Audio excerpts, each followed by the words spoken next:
Couple of cowboys, that's something. Yeah. Morning guys, welcome back to another video.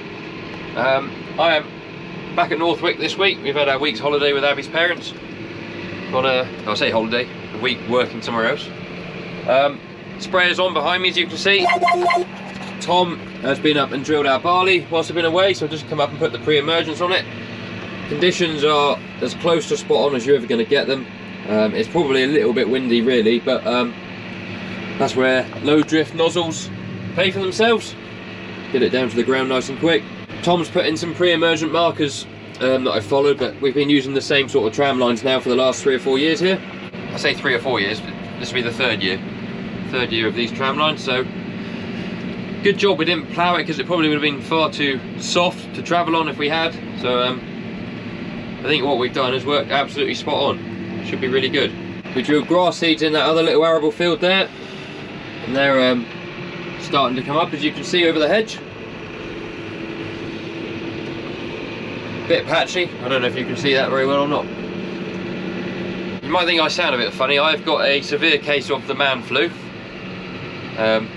So I got bunged up, sore throat, all that job.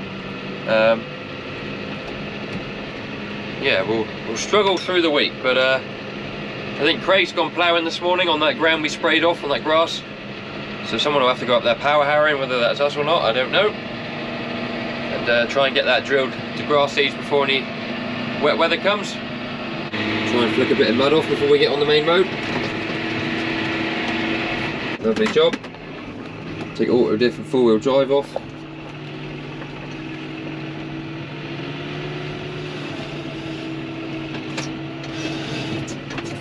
That's going to be interesting. Someone parked in our lay-by here. Right, so what we will do now is head back to the farm, and I'll put some clean water in it. I thought I had some clean water in the wash tank, but it would appear I don't. So we'll put a bit of water in the sprayer, and then we'll fill up the wash tank, and we'll go and spray out on some stubble ground at home. It doesn't matter, I don't really need to wash out, because the next thing we'll spray is the same product, pre-emergent on the wheat, or one of the same products, but there is one different product, so we better wash it out. It just helps keeping it clean as well. Don't know if anyone else has places like it, but that van back there that was parked in the lay-by just outside our field, it's one of those grey areas whereby if someone fly tips something there, the council say, oh, it's your ground, you know, you've got to deal with it, nothing to do with us. Yet the council van's parked there because they think it's their ground to park on. I doubt we'd be able to gate it right off the road. They'd probably argue that it is highway. Anyway, we'll send it for home.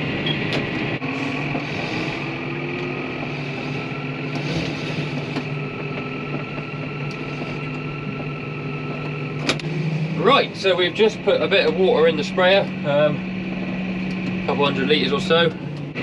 What I need to do is fill up the clean water tank, which I can't do with the pump, because obviously anything you draw through the pump, all the water and chemical, would mean that it wouldn't be clean.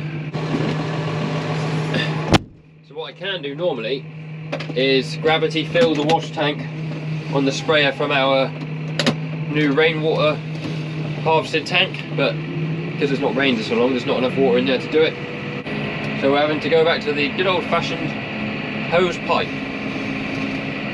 I'm just going to fill up the tank, and then what we'll do is we'll spray the stuff I've washed into the tank. That'll be diluted down fair, and then we'll pull through half of the clean water, wash out again, and then I'll pull through the rest and wash out again, and that should make it clean. So we'll do that in a minute. Now I don't know what's going on there, but that looks fairly serious. The trailer's up on his side. John's got the welder out. I think he's doing some repairs to the drawbar. How he got it in that position, I have no idea. Right, anyway, we're going to head down to one of our stubble fields, and we'll just wash this tank out in a minute. So it's definitely too windy now to be doing any proper spraying, so I've taken myself into the middle of our biggest arable field. So it's 15 acres here, so I'm right in the middle, so if we have any drift, then it's only drifting onto more stubble ground. Also, what we're putting through now is 99% water, but I do need to trick the sprayer into thinking it's moving because it will only work off the GPS normally. So we go into the settings and hit our little box, simulation speed, and then we press this button here, which puts us in manual on and off. And then we turn the power shaft on, we rev it up a bit, and then if I press this one, stuff should start coming out in a minute. There we go, so it's painting the ground yellow underneath there. Still got a bit of the shooter in it. It's not yellow coming out the nozzle, so I could see it in the other field as being yellow, whereas what's coming out now is all white, or all see-through, clear water. Right, you can probably hear how windy it is. Anyway, we're empty up here, so what I need to do now is move this one to HGO. So that's the pump tank, that one to there, and that should start filling with water from the clean tank, which is that one there. There's a little sight tube on the side there.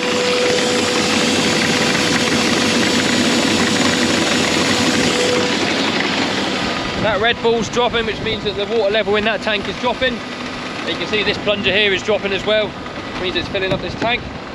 What we can also do is open up this one. We set this lever to the left, and that draws the water in through here, and we'll suck it up in a minute, hopefully through that one, which will then clean out the line that all the chemicals gone through into the tank. Hello, Gus. Come, right, we're now back spraying again after refilling the tank with clean water, flushing it all through. So you guys probably can't see, but it's all clear liquid now coming out the nozzles. Let that run empty. Job will be a good one. Right, there she is, all parked up. Tom's hopefully coming to drill the wheat tomorrow, so I won't bother taking the spray off yet, because if we get a good day one day this week and he does drill it tomorrow, we'll put the pre-emergence on that. So no point unhooking it to hook it all back up again. Phil's done a great job with that wagon there, the Lucas. That looks brand new. He's sort of serviced it all up and watched it. Silage pits is all waiting to be opened. I don't expect it'll be too long. We're in the last week of September now, so normally cattle come in middle end of October. I don't know what we're going to use. Probably use the second pit first. That stuff in there is fairly dry.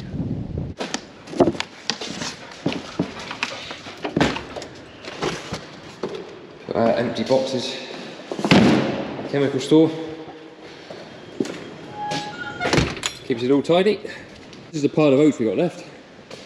We're going to feed these to the cattle over the winter, and then next door we've got the creep feed. And Craig and Phil brought this in, which was a good idea last week, because we take 9 bags out a day. So 9 of these bags we fill up every morning. A lot easier doing it through this bin with a slide than it is with a shovel. Sounds like the dentist. Was this major surgery going on in here, is it? Well, yes. Bit of bracing. Well, not that I'm any welder or fabricator myself, but they put this on around the drawbar, and it's really strong. Yes. Right up to there, and then it's really weak. And then onwards is not. And that's where you want it to be really strong. And it's not. I like the use of the sledgehammer. Oh, I thought he was propping him up. No, he's on his own weight, and he's been, if he does go anywhere, he's held by that. Yeah, so. It's rather impressive how you got him there. Yeah. It would appear John's finished playing with his trailer. Seen better days, that one, I think. So, front mower's in the workshop. If you remember, when I was mowing with it last, it stopped cutting grass very well. And it was making some horrible noises and smelling like hot. Basically the belts all burnt out, so it's got 3 new belts on it. Only one of them was actually left working. Look at these. Oh. No wonder it was struggling. Me and Phil got to go do some cattle work, so just waiting for him to come back down in the gator. Of course, we waited for it to start raining this afternoon before we decided to do it. Got the Polaris. I did book a gator, I promise you, but the keys to this one were in the... Has someone got this book? Dunno. No, I booked a gator and the keys weren't there. Yeah. So I thought, well, maybe the world's trying to tell me something. Took that one instead. Yeah. Nice bit of head trimming. Wonder who done that.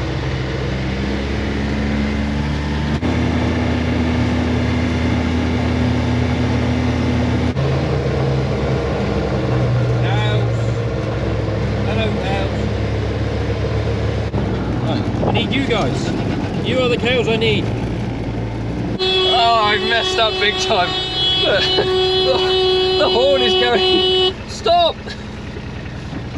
This has got a gammy horn and I pressed it once and it doesn't stop.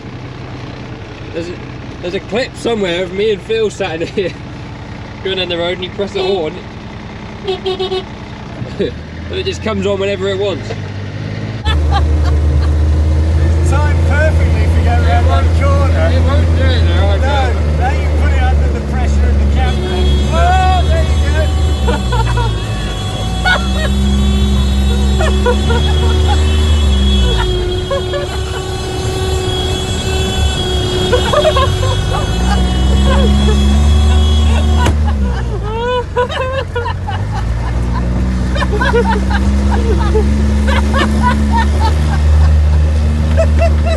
But basically, these cows have got to come in and be weighed because they're then going to be split up and put into the cell grazing groups, which are up there.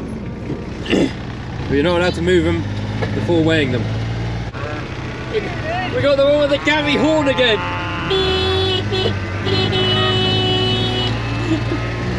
Come on. No. Hey. Come on, you know the way to go. Just playing with my emotions. Polaris. Forwards. There's a Phil booked a gator on our booking system. He came back with a Polaris, so I don't know what happened there. I have no idea.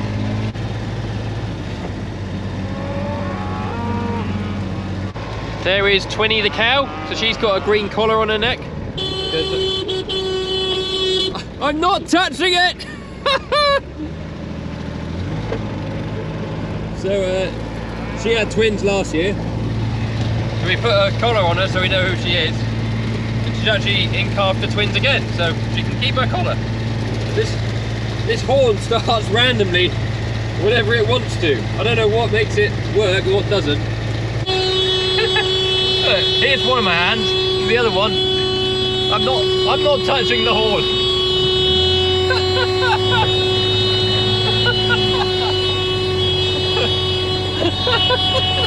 Oh, it's just brilliant.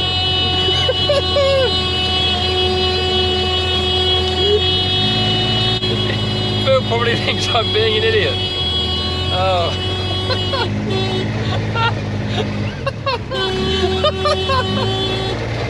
Oh, this is brilliant fun. Oh. That is the best part of this machine by far. The rest of it is rubbish. Oh, there we go again. You may have already guessed, but none of that beeping was me. No, yeah, I did guess, yeah. Oh, I remember it from... Oh, I think I threw the wrong way here. Oh dear. But it doesn't matter because Rex is bringing out the right one. Rex is the right one. Oh yeah, the big giveaway. Did it say sheep on Says it? sheep on it. Ah. Yeah. Wrong one. Yeah, well. Right, cows are all together now. Just got to turn the electric on. Phil's got to do that. We've got to go home, get a truck, get a horse box, come back and pick up the 2 spare ones. So they are going down with some animals back at the home farm. Homeward bound. Or was that just do your back? just does the back.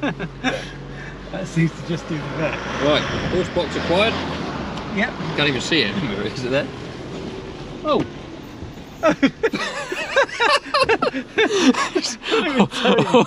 it was towing light. Oh, I don't know what's happened there, Phil. The lock obviously hadn't locked. We had to need to jump on it again. That's like, I can't see him in the mirror. No. It's funny, I was just thought, right, I'll just check it as we turn the corner here. Where the fuck is it? That should have been on the back of the truck. Oh, I don't know what happened there. Right, take number 2. Horse box acquired. Should we try that again? So we got the horse box on. Do you want to try pumping up your seat? Clunk. He found a quick release button or something down here. Oh, did we put the lights in? Ah. Oh, that's... I wonder what happened to that. No, the plug was alright. Couple of cowboys, that's something. Yeah. Let's see if the... Oh, look! I've got side lights. Oh, got a box on the back this time. I know. It's amazing. I know you're in the pen of doom, cows, but it's not doomsday for you. I don't Now, really trust this gap. This gap. This is what this pallet is for, I think. Yeah. Yes.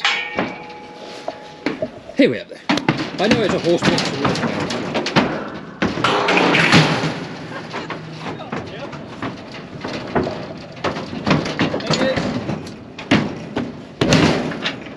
Right, that went splendidly. It did. Let's go home before anything else breaks. See if we can make it home without the box falling off the back of the truck. Right there, cows.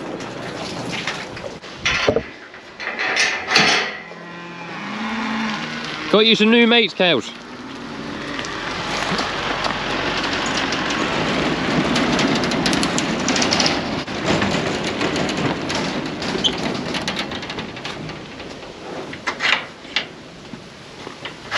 Let the cow see the grass. Now one of you's done the nasty.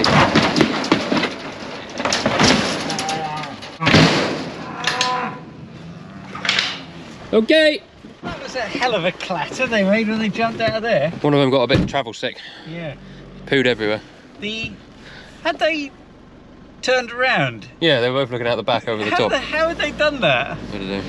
What we've got to do now is put the thing back where we found it. As you are, keep going. Keep going, keep going, keep going. Keep going.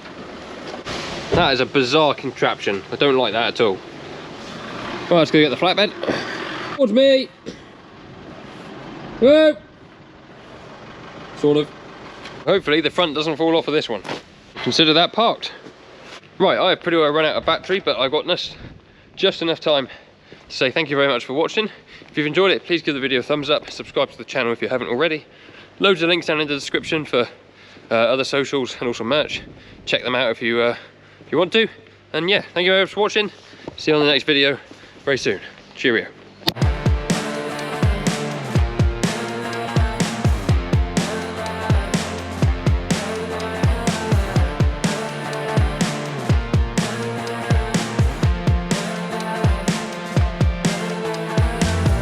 Like a drug that